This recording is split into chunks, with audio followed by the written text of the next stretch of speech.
கடவுள் பக்தி அதிகம் உள்ள ராசிகள் அப்படின்னு சில ராசிகள் காலபுருஷ தத்துவப்படி இருக்குது. கடவுள் பக்தி அப்படின்னா டெய்லி போய் கோயிலில் போய் உட்காந்துக்கணும், தொண்ணூறு பட்டை போட்டுக்கணும் அப்படிலாம் கிடையாது. சில பேர் சாமி கும்பிட்ற மாதிரியே இருப்பாங்க நிறையா, ஆனால் அவங்கள்ட்ட கடவுள் பக்தி இருக்காது. சில பேர் கோயிலுக்கே போக மாட்டாங்க, ஆனால் ஒரு நிமிஷம் கும்பிட்டாங்களும் பக்தியோடு கும்பிடுவாங்க. அவங்க தான் உண்மையான பக்தி.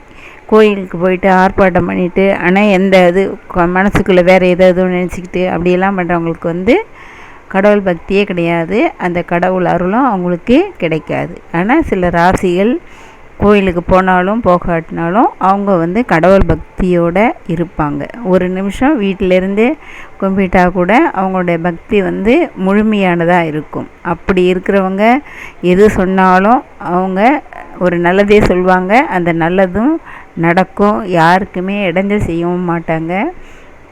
முடிஞ்சால் உதவி செய்வாங்க, இல்லைன்னா கெடுதல் செய்ய கண்டிப்பாக மாட்டாங்க. ஏன்னா அவங்கள்ட்ட கடவுள் பக்தி நிரம்பி இருக்கும்போது எந்த கெடுதலான காரியங்களும் வராது. அது சில ராசிகள் இருக்காங்க.